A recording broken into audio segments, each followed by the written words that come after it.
Hi friends, welcome back to my channel. இன்றைக்கி இந்த வீடியோவில் நம்ம டே டு டே லைஃப்பில் பேசக்கூடிய தமிழ் வார்த்தைகளுக்கு இணையான ஆங்கில வாக்கியங்கள் என்னென்ன அப்படிங்கிறத நம்ம பார்க்க போகிறோம். அந்த வகையில் இன்றைக்கி ஒரு 20 இங்கிலீஷ் சென்டென்சஸ் புதுசாக லேர்ன் பண்ணிக்க போகிறோம். இது எல்லாமே நம்ம டே டு டே லைஃப்பில் யூஸ் பண்ணக்கூடிய வாக்கியங்கள் தான். இன்றைக்கி நம்ம பார்க்க போகிற 20 சென்டென்சஸ்மே சிம்பிள் ப்ரெசன்ட் டென்ஸில் இருக்கிற சென்டென்சஸ் தான் நம்ம பார்க்க போகிறோம். அது என்னென்ன அப்படிங்கிறத பார்க்குறதுக்கு முன்னாடி நம்ம சேனலை சப்ஸ்கிரைப் பண்ணாதவங்க சப்ஸ்கிரைப் பண்ணிவிட்டு பக்கத்தில் இருக்க பெல் ஐக்கானை கிளிக் பண்ணிக்கோங்க. இப்போ வாங்க வீடியோக்குள்ளே போகலாம். இன்றைக்கி நம்ம பார்க்க போகிற ஃபஸ்ட்டு சென்டென்ஸ், அவள் தினமும் கோவிலுக்கு செல்வாள்.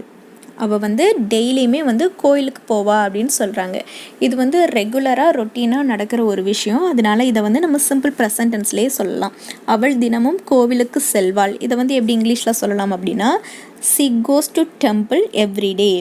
she goes to temple every day அப்படின்னா அவள் தினமும் கோவிலுக்கு செல்வாள் அப்படின்னு அர்த்தம். நெக்ஸ்ட் ஒன், நான் அடிக்கடி காஃபி குடிப்பேன். நம்ம சொல்லுவோம் இல்லையா, நான் அடிக்கடி காஃபி குடிப்பேன், எனக்கு அடிக்கடி காஃபி குடிக்கிற பழக்கம் இருக்குது, அந்த மாதிரியெல்லாம் சொல்லுவோம் இல்லையா. இதுவும் நம்ம அடிக்கடி நடக்கிற ஒரு விஷயந்தான். இதையும் நம்ம சிம்பிள் ப்ரெசன்ட் டென்ஸ்லேயே சொல்லலாம். நான் அடிக்கடி காஃபி குடிப்பேன். இதை எப்படி இங்கிலீஷில் சொல்லலாம் அப்படின்னா, I drink often take coffee. I drink often take coffee அப்படின்னா நான் அடிக்கடி காஃபி குடிப்பேன் அப்படின்னு அர்த்தம். நெக்ஸ்ட் ஒன், நாங்கள் தொடர்ந்து யோகா செய்கிறோம். நம்ம சொல்லுவோம் இல்லையா, நாங்கள் எங்கள் ஃப்ரெண்ட்ஸ் எல்லாருமே சேர்ந்து நாங்கள் டெய்லியும் யோகா செய்கிறோம், இல்லைன்னா எங்கள் வீட்டில் நாங்கள் டெய்லியும் யோகா செய்கிறோம், இந்த மாதிரியெல்லாம் நம்ம சொல்லுவோம் இல்லையா. ஒரு ரொட்டீன் ஒர்க்கை நம்ம சொல்கிறோம். நாங்கள் தொடர்ந்து யோகா செய்கிறோம். இதை எப்படி இங்கிலீஷில் சொல்லலாம் அப்படின்னா, we do yoga regularly. we do yoga regularly அப்படின்னா நாங்கள் தொடர்ந்து யோகா செய்கிறோம் அப்படின்னு அர்த்தம். நெக்ஸ்ட் ஒன், என் குழந்தைக்கு சாக்லேட் பிடிக்கும். நம்ம சொல்லுவோம் இல்லையா, என் குழந்தைக்கு சாக்லேட் ரொம்ப பிடிக்கும். உங்கள் குழந்தைக்கு என்ன பிடிக்கும் அப்படின்னு கேட்டாங்கன்னா நம்ம சொல்லுவோம் இல்லையா, என் குழந்தைக்கு சாக்லேட் ரொம்ப பிடிக்கும் அப்படின்னு நம்ம சொல்லுவோம் இல்லையா.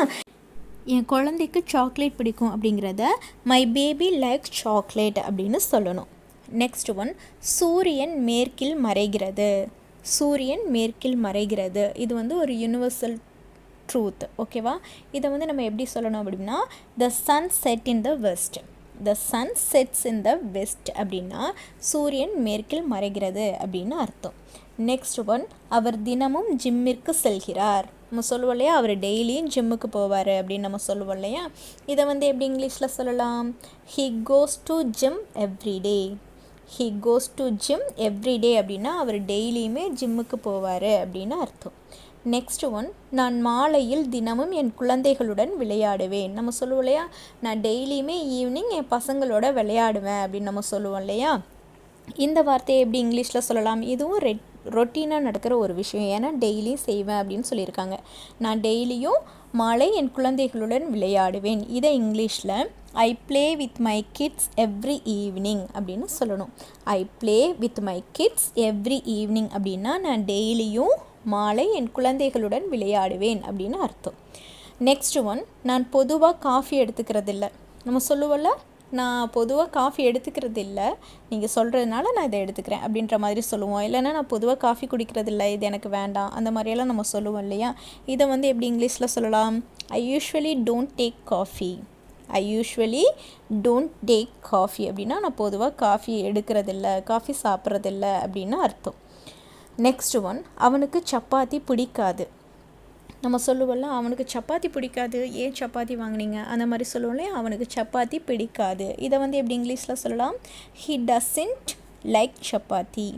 ஹி டசன்ட் லைக் சப்பாத்தி அப்படின்னா அவனுக்கு சப்பாத்தி பிடிக்காது அப்படின்னு அர்த்தம். நெக்ஸ்ட் ஒன், நான் தொடர்ந்து ஜிம்மிற்கு செல்வதில்லை. நம்ம சொல்லுவோம்ல, நான் ரெகுலராலாம் ஜிம்முக்கு போக மாட்டேன்டா, அப்பப்போ போவேன், அவ்வளோதான். நான் டெய்லியும் தொடர்ந்து போகிறது கிடையாது அப்படின்னு நம்ம சொல்லுவோம் இல்லையா. நான் தொடர்ந்து ஜிம்முக்கு போகிறது கிடையாது. இதை இங்கிலீஷில் I don't go to gym regularly அப்படின்னு சொல்லணும். I don't go to gym regularly அப்படின்னா நான் தொடர்ந்து ஜிம்முக்கு போகிறதில்லை அப்படின்னு அர்த்தம். நெக்ஸ்ட் ஒன், உங்களுக்கு ஹிந்தி தெரியுமா. நம்ம கேட்போம்ல, யார்கிட்டையாவது உங்களுக்கு ஹிந்தி தெரியுமா அப்படின்னு நம்ம கேட்போம் இல்லையா. இதை எப்படி இங்கிலீஷில் கேட்கலாம், to you no Hindi.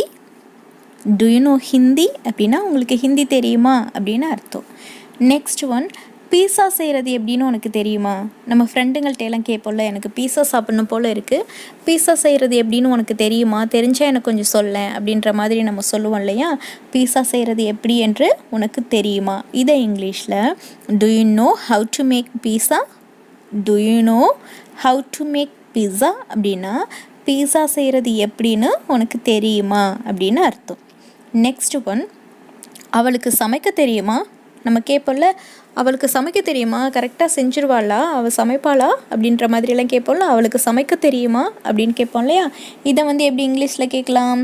Does she know cooking, does she know cooking அப்படின்னா அவளுக்கு சமைக்க தெரியுமா அப்படின்னு. நெக்ஸ்ட் ஒன், அவங்களுக்கு இந்த சம்பவம் பற்றி தெரியுமா?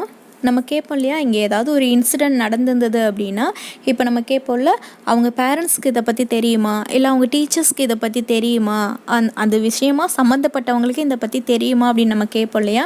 அவங்களுக்கு இதை பற்றி தெரியுமா, அவங்களுக்கு இங்கே நடந்த சம்பவம் பற்றி தெரியுமா, அந்த மாதிரியெல்லாம் நம்ம கேட்போம்ல. அவங்களுக்கு இந்த சம்பவம் பற்றி தெரியுமா அப்படிங்கிறத இங்கிலீஷில் to they know about this incident, to they know about this incident அப்படின்னா அவங்களுக்கு இந்த சம்பவம் பற்றி தெரியுமா அப்படின்னு அர்த்தம். நெக்ஸ்ட் ஒன், குழந்தை பகலில் தூங்குதா? நம்ம கேட்போம்ல, குழந்தை இப்போ யாருக்காவது பிறந்திருந்ததுன்னா நம்ம கேட்போம்ல, குழந்தை பகலில் தூங்குதா இல்லை அழுதுகிட்டே இருக்கா, அந்த மாதிரி கேட்போம் இல்லையா? இல்லைனா குழந்தை ராத்திரி தூங்குதா இல்லை அழுதுகிட்டே இருக்கா, தூங்க விடாமல் அழுதுகிட்டே இருக்கா, அந்த மாதிரியெல்லாம் கேட்போம் இல்லையா? குழந்தை பகலில் தூங்குதா, இதை வந்து எப்படி இங்கிலீஷில் கேட்கலாம்? Does the baby sleep in the day time, does the baby sleep in the day time அப்படின்னா குழந்தை பகலில் தூங்குதா அப்படின்னு அர்த்தம். இதே குழந்தை வந்து ராத்திரி தூங்குதா அப்படிங்கிறத எப்படி கேட்கலாம் அப்படின்னா does the baby sleep in the night time அப்படின்னு கேட்கலாம். நெக்ஸ்ட் ஒன், அவளுக்கு சமையல் தெரியாதா? நம்ம கேட்போம்ல, ஒரு கொஸ்டினை வந்து நெகட்டிவாக கேட்போம்ல, அவளுக்கு தெரியாதா, அவள் பண்ண மாட்டாளா, அவள் அதை செய்ய மாட்டாளா, அந்த மாதிரி நெகட்டிவாக சொல்லுவோம் இல்லையா? நெகட்டிவாக கொஸ்டின் கேட்போம் இல்லையா? அவளுக்கு சமையல் தெரியுமான்னு முதல்ல கேட்டோம், அதை வந்து எப்படி இங்கிலீஷில் கேட்குறதுனா டஸ் ஷி நோ குக்கிங் அப்படின்னு கேட்டோம். இப்போ அவளுக்கு சமையல் தெரியாதா அப்படிங்கிறத எப்படி இங்கிலீஷில் கேட்கலாம் அப்படின்னா doesn't she know cooking, doesn't she know cooking அப்படின்னா அவளுக்கு சமையல் தெரியாதா அப்படின்னு அர்த்தம். நெக்ஸ்ட் ஒன், நீ கிரிக்கெட் விளையாடவில்லையா? நம்ம கேட்போம்ல, நீ கிரிக்கெட் விளையாடலையா, வேடிக்கை பார்த்துட்டு இருந்தியா, சும்மா தான் நினியா, உன்னை விளையாட சேர்த்துக்கலையா, இந்த மாதிரியெல்லாம் கேட்போம் இல்லையா? நீ கிரிக்கெட் விளையாடலையா அப்படிங்கிறத எப்படி இங்கிலீஷில் கேட்கலாம்? Don't you play cricket, don't you play cricket அப்படின்னா நீ கிரிக்கெட் விளையாடலையா அப்படின்னு அர்த்தம். நெக்ஸ்ட் ஒன், அவருக்கு வாகனம் ஓட்ட தெரியாதா? நம்ம கேட்போம்ல, அவருக்கு வந்து வாகனம் வந்து ஓட்ட தெரியாதா அப்படின்னு நம்ம கேட்போம் இல்லையா? அவருக்கு வந்து டிரைவிங் பண்ண தெரியாதா அப்படின்லாம் நம்ம கேட்போம் இல்லையா? இதை வந்து எப்படி இங்கிலீஷில் கேட்கலாம்? Doesn't he know driving, doesn't he know driving அப்படின்னா அவருக்கு வாகனம் ஓட்ட தெரியாதா அப்படின்னு அர்த்தம். நெக்ஸ்ட் ஒன், நீங்கள் ஒரு விஞ்ஞானியா? நீங்கள் ஒரு விஞ்ஞானியா?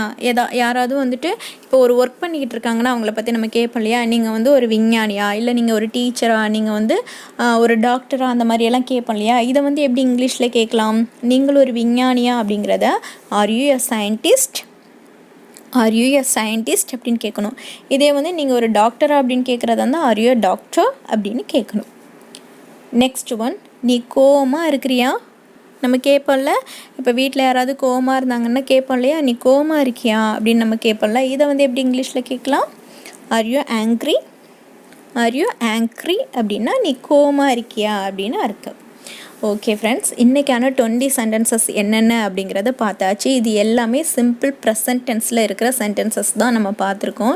இதிலே வந்து ஒரு விஷயத்தை பாசிட்டிவாக சொல்லியிருக்கோம், ஒரு விஷயத்தை நெகட்டிவாக சொல்கிறதும் பார்த்துருக்கோம். அதே மாதிரி ஒரு கொஷின் எப்படி கேட்குறது, அந்த கொஷினையே நெகட்டிவாக எப்படி கேட்குறது அப்படிங்கிறதையும் பார்த்துருக்கோம். இது எல்லாத்தையுமே வந்து நம்ம டே டு டே லைஃப்பில் நம்ம பேசக்கூடிய வாக்கியங்கள் தான் இங்கே எல்லாமே நான் கொடுத்துருக்கேன். இது எல்லாத்தையுமே நீங்கள் நல்லா ப்ராக்டிஸ் பண்ணி பாருங்கள். இந்த வாக்கியங்கள்லாம் எங்கெல்லாம் யூஸ் பண்ணணுமோ அந்த இடத்துலலாம் இனிமேல் நீங்கள் தமிழ் சென்டென்சஸ் யூஸ் பண்ணாமல் இந்த மாதிரி சின்ன சின்னதாக இங்கிலீஷ்லேயே வந்து யூஸ் பண்ண ட்ரை பண்ணுங்கள். கண்டிப்பாக இங்கிலீஷ் வந்து ஃப்ளூயண்ட்டாக பேசலாம். இப்போ நம்மளோட ஹோம்ஒர்க்குக்கான டைம். நான் இங்கே வந்து ஒரு 5 தமிழ் சென்டென்சஸ் கொடுக்குறேன். அதை அப்படியே நீங்கள் இங்கிலீஷில் கன்வெர்ட் பண்ணி கமெண்ட் பாக்ஸில் பிங்க் பண்ணுங்கள்.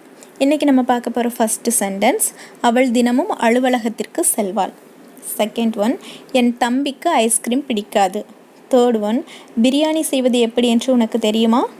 ஃபோர்த் ஒன், அவளுக்கு பைக் ஓட்ட தெரியாதா? ஃபிஃப்த் ஒன், நீங்கள் ஒரு ஆசிரியரா?